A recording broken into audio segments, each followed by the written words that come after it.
I told you can't trust these. Now, Puffy done keep Tupac, man. 50 Cent went on stage last year and said this. Maybe I said Puffy because he got Tupac. You know, and I know, that everyone believes that Diddy was involved in both these shootings and had a direct involvement in your brother's death. That is what the streets have said for 27 years. That's why 50 Cent said it. That's why Eminem has said similar stuff. Would you be comfortable saying that you believe Diddy had nothing to do with it? No, I wouldn't be comfortable saying that because I don't know. If you look at all the theories, the theory involving him is quite high on the list. Ron, any comments? Any comments on the trial so far? The opening statement? He's having his day. He's having his day? He's having his day. We trust the justice system. Thank you, sir. God is good. Netflix's latest documentary series takes another deep and detailed look at the death of Tupac Shakur. This time, the focus once again turns to Sean Diddy Combs, placing him back at the center of long-standing questions surrounding the case. Documentary that claimed, which we know wasn't true. Yeah, check this out. We don't talk about things that are nonsense. We don't even entertain nonsense, my brother. So we're not even going to go there, with all due respect, but I appreciate you as a journalist asking. Thank you. Because listen, 7 years ago, I'd have been like, yo, did you hire somebody to kill Pac? But no, you do it like a journalist. Yeah, no, I mean, we wouldn't even get into nonsense like that. You know what I'm saying? It's nonsense. Which we never believed, by the way. Yeah, thank you. In Sean Combs, The Reckoning, filmmakers examine Diddy's life before his recent legal troubles, tracing his rise to the top of the hip-hop industry.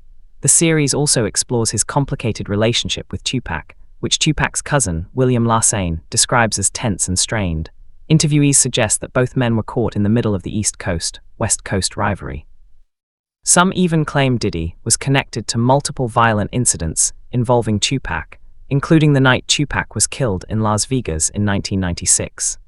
We heard from the former president of Bad Boy, Kirk Burroughs, who alleged during this time, Diddy had him hiring a whole bunch of people and getting cars to drive to Las Vegas. And he is now very curious into why Diddy wanted to do this. And he said, in his opinion, he now believes that Diddy was behind taking out Tupac. William Lassane does not hold back in the documentary. He claims that Diddy felt deeply threatened by Tupac, especially from a business perspective. He urges viewers to look closely at the 1994 New York shooting, pointing out that Diddy was present in the same building when Tupac was shot. He questions who knew Tupac was arriving that night. Former bodyguard Gene Deal has also claimed that Diddy's feelings toward Tupac bordered on obsession.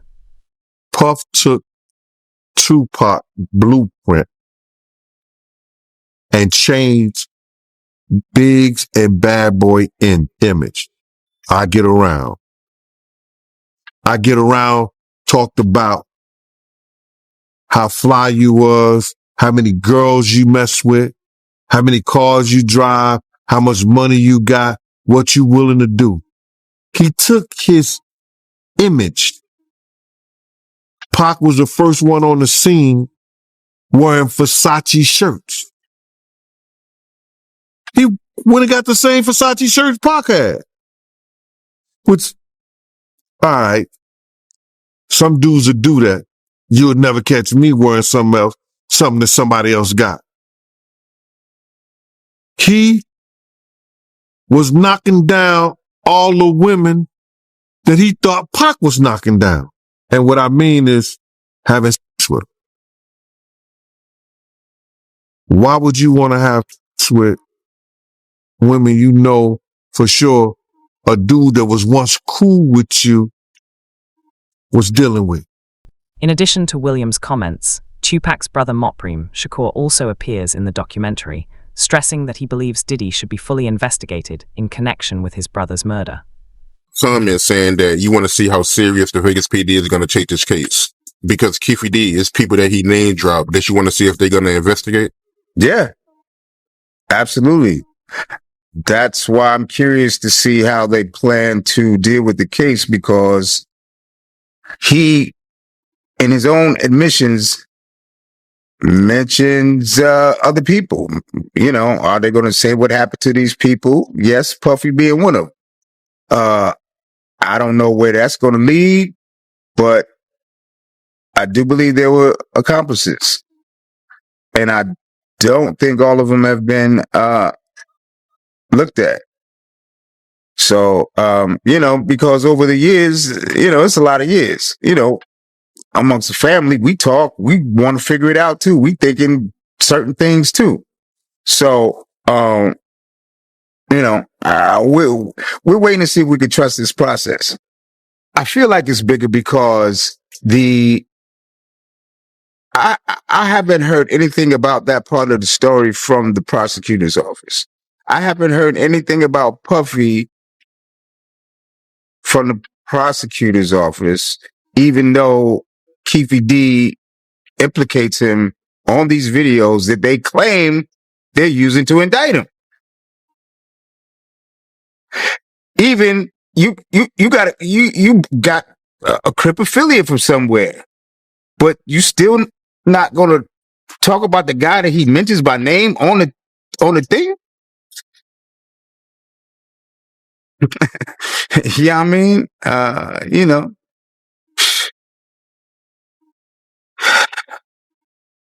it's exhausting. I'm waiting to see how far they go, because that's what everybody's talking about. That's what everybody's talking about. What about Puffy? So it would be weird that the prosecutor's office wouldn't know and address it. That's why I don't know whether to trust this shit or not. Mopreme further reveals that Tupac allegedly tried to tell him something important while he was on his deathbed, but passed away before he could fully explain. How was Tupac conditioned? Because you got so many conflicting stories, right? You got some people that say that, Tupac was moving in the hospital. He was, talking in the hospital. But you being there, from your point of view, how was Tupac conditioned? By the time I got there, remember, I was coming from LA. So by the time I got there, he had tubes in his throat, in his nose, in his mouth. So he ain't talk to me, not verbally. He was conscious. He was trying to talk. He did want to talk, but he didn't actually verbalize any words. I always, that's going to be one of the biggest mysteries in my life, because he was trying to tell me something. He was trying so hard. He was shaking the bed. He was looking at me, with his big old eyes, and I know he was trying to tell me something, but I don't know. Something else I want to ask you, because I think it would be appropriate before we get off the Vegas thing, last thing, because I know I did an interview with Napoleon, and they all gave me their reasons why Afeni pulled the plug because of his condition. But I mean, it would be more appropriate since you was his brother. Afeni, her decision to pull the plug on him, from your point of view, what made her pull the plug? Respectfully. Because he had already flatlined a couple of times. And she didn't want him to keep going through that. I think it was like twice before she, let him go.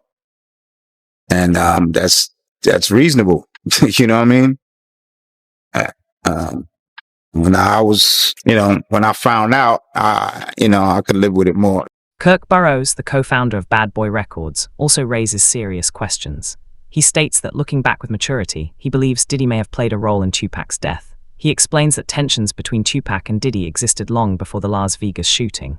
According to William, Diddy wanted to work with Tupac on a business level, but Tupac refused. Tupac was more focused on Biggie's growth and career. This tension reportedly led to Tupac being invited to Quad Studios on November 30, 1994, where he was ambushed, robbed, and shot multiple times. Diddy, Biggie, and a music executive were inside the building at the time. Tupac later claimed he was set up, and when asked directly if he believed Diddy was involved, he replied that he believed so. He consistently denied these accusations. In interviews, he stated that neither he nor Biggie had anything to do with Tupac being robbed or shot. However, Gene Deal disputes this, claiming that Diddy had planned to have Tupac harmed at Quad Studios through the involvement of Jimmy Henchman. So Puffy knew Tupac was going to get robbed at Quad Studios? Well, I don't think I'm not going to say he knew exactly he was going to get robbed, but he knew he was going to get dealt with. Because he was up there with Andre Harrell, and he was with Jimmy Henchman. And even though I think Pac may have owed Jimmy some money, or he was being disrespectful with Jimmy. And Jimmy ain't the type of dude that you was going to be disrespectful for, because he had some real wolves. And Jimmy was about it himself. You know what I mean? So now, in that essence, Puff is up there in the office with him. They know they about to deal with Pac. You know what I'm saying? I don't know the extent that Jimmy told him what they was going to do to Pac, or he's going to get dealt with or whatever like that. But I know Puff had a whiff of what was going on. Years later, in 2011, a man named Dexter Isaac admitted that he was one of the shooters involved in the 1994 Quad Studios incident. He claimed that he acted on orders from Jimmy Henchman, who was allegedly present at the studio that night alongside Diddy and Biggie. On it. You know that he had another bracelet that was like a bicycle chain and with charms on it. All right, just gonna say that. All right, he had the diamond chain on with the chain with diamonds at each length going through it. Right, he had a big stone on the diamond ring and the smaller stone, one for 35,000 and the one for 20,000. All right, so even Stretch that did this shit, I took his bracelet too, and changed it and put his name, my man's name on it, and took off the name on it. So motherfuckers claiming that this even so hold on, homie. Claimed that he was Tupac's stepdaddy, wrote me and wanted me to have my people meet him and give him back the chain and shit, talking about some redemption shit. You know, them niggas ain't had it, man. So hold on, hey Dex. So that day that happened, November 30th, 1994, it wasn't just Tupac and Freddie Nichols. Stretch was with them too? Stretch was with them too, yeah. Stretch set the whole shit up. He was in cahoots. He was giving us play-by-play where they was at. On their way there, he was in communication with Jimmy and shit. You know, Jimmy promised them two big eggs and shit. Wow, so he sold Pac out for a quarter brick, basically. Yeah, basically. Yeah. And Killboy too. Wow. Yeah. They got him. Jimmy Henchman has strongly denied any involvement in the Quad Studios shooting and has rejected all claims connecting him to the attack. I remember the first time I went to your office, there was a big frame picture, photograph on one of your walls, and it had Tupac on it wearing a Henchman Entertainment t-shirt. Now, a few years ago, there was a guy named Dexter Isaac that came forward who claimed that you were connected to the Tupac shooting. Do you have anything to say about that? No, 100%. I've never ducked from answering any Tupac questions. I could understand if I don't know how Quad Studio morphed into, like I was in Vegas and was part of the shooters that actually ended in his demise. Now, let me say, me and Tupac were friends. And me and him were friends. I had nothing against Tupac. I liked him. He was younger than me. I'm sure that he looked up to me. There's many moments that me and Pac had that were very intimate, where he talked to me about things that he was afraid of or things that he loved to do, and all of those kind of things. Here it is, you have a prosecutor and you have a guy who's in jail for life. When they pulled Dexter down to interview him in regards to what he knew about me and Tupac and so on and so forth, I have no doubt at this point that Dexter probably was the guy or one of the assailants on Tupac. But Dexter's story just doesn't make sense. Dexter tells a story that I wanted a ring for my fiance, and so I tell him to get the diamond ring from Tupac so I can give it to my fiance, and so on and so forth. He tells this magical story. The only person that can believe such a story is Todd Kaminsky, who was the prosecutor who was trying to make something out of nothing. Despite these denials, William Larsane says that everything revealed over the years has forced him to reconsider what really happened. He argues that it becomes easier to understand why someone in Diddy's position might have wanted Tupac removed. The East Coast-West Coast feud continued to escalate, especially after Diddy and Biggie released Who Shot Ya, which Tupac viewed as disrespectful. Tupac responded with Hit 'Em Up, directly targeting them.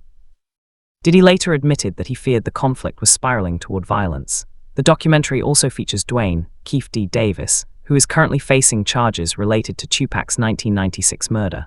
Detective Greg Kading explains that in a 2008 proffer session, Keefe claimed he had spoken with Diddy multiple times before the shooting and alleged that Diddy had ties to the Southside Crips.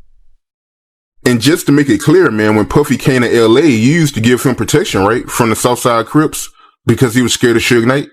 It speaks for itself, my brother. He was playing chess, and I guess we was playing checkers, cuz.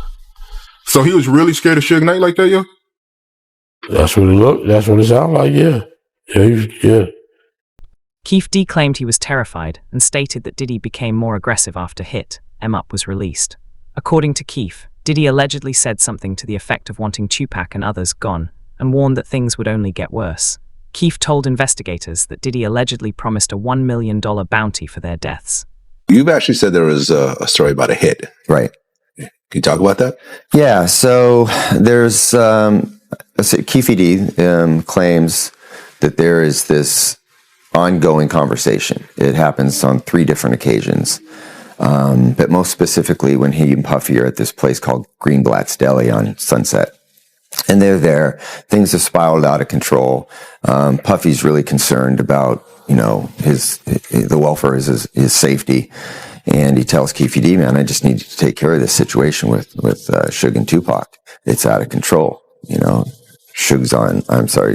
Tupac's on vinyl talking about killing all of our kids when they grow up. And, it's just become this really serious conflict. And he says, I just need you to take care of him. And Keefe D's like, that's no problem. That's what we do. And so an agreement was made, according to Keefe D, for an amount of money. And they kind of just let it go at that point in time. But of course, Keefe D knows in the back of his mind, this is what Puffy wants done. And they all end up out in Las Vegas. Suge's out there. Before you say that, there's a couple things I want to talk about from Vegas. So when you say that Keefe got offered an amount of money, according to him, was there a dollar amount? Yeah, so there was a dollar amount. But I think that, the nuances of this conversation are that, like, now I'll give you $1 million, whatever it takes. It's like exaggerated speech. But of course, when we interview Keefe D, he's like, yeah, that's the agreement amount was $1 million. So according to Keefe, he's claiming that Puffy offered him $1 million to kill Suge or Tupac? Both. Yeah, both their names came up. And according to Keefe D, he says, Tupac's put himself on the list by all the talking that he was doing. But it was really about Suge because it was Suge's muscle that Puffy was afraid of. Beyond Tupac's case, the documentary also mentions long-standing rumors suggesting Diddy may have had involvement in events surrounding Biggie's death as well. He alleged that Diddy paid him $1 million to try to take out Tupac and Suge Knight. Investigators early on already zeroed in on Keefe D because he is the uncle of Orlando Anderson, who was the main suspect in Tupac's unaliving. During this time, they believe that Keefe D was also in Vegas, and this is things that we have heard him say over the years in his multiple interviews, and one reason why he's on trial for the unaliving of Tupac. But then investigators really started to get curious when they found out that Keefe D was at the Peterson Museum the night that Biggie was unalived. Back in 1997, at the height of this investigation, police actually raided Keefe D's house for gang activity, and they seized one of the vehicles that were at his house because it matched the Chevy Impala description of the person who drove away after Biggie was unalived. Keefe D was a shot caller for the Southside Crips and the uncle of Orlando Anderson. It was determined that Keefe D had been in Las Vegas along with his nephew Orlando the night Tupac was shot. Additionally, Keefe D's name had come up in the original Biggie investigation when it was discovered that he was at the party at the Peterson and he had access to a Chevy Impala. After Tupac was shot, there was rumors on the street that Bad Boy Records owed the Southside Crips $1 million.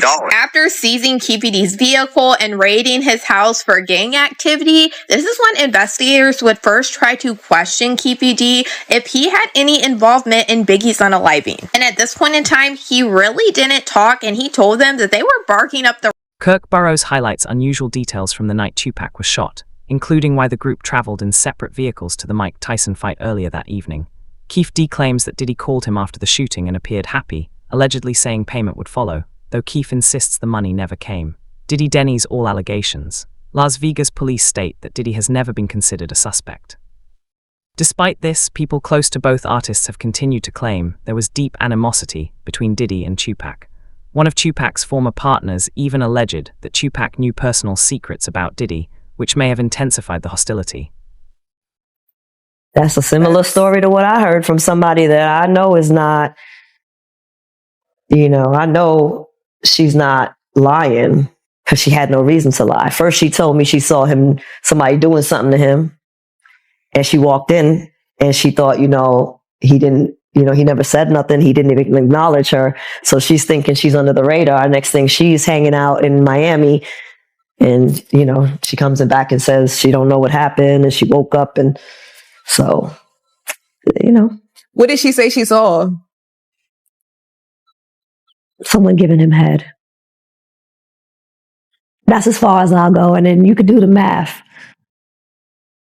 Were they famous? Did she say they were famous? Oh, no, they wasn't famous. They was an assistant working with her. Yeah. So. An assistant. I want to guess, but I'm not. She didn't tell me who no, it's not somebody that you would know. It was somebody that she came there. She worked doing photography and some type of media work where they shot ads and things like that. They were there to work and she walked in the wrong bathroom and caught the wrong thing. Oh, wow. So, if she got drugged, it probably was some videotapes made to tell her to shut the hell up and don't repeat what she saw. The documentary does not stop with Tupac's death. It also raises new questions about Diddy's relationship with Biggie and whether it was as loyal and protective as Diddy has portrayed. Those close to Biggie suggest that the relationship may have been far more complicated. Kirk Burroughs, I want to go back to this interview that he did with Rolling Stone. He said that Diddy, he was jealous of the relationship between Tupac and Big. And he also went on to say that Diddy, he wanted to be friends with Tupac, but Tupac wasn't interested. Diddy and Tupac was friends at first, bro. I remember the time me and Diddy rolled up to Pac in I think it's what's the name of that club? The Roxy. There was some kind of concert going on and they was talking and everything. They had a friendship. I don't know why their friendship fell out. Their friendship was before before Biggie and Pop. So I don't know why they fell out. I know every girl that Tupac had, Puff wanted and got. So did he have jealousy? Yeah, he had a jealousy of Pac.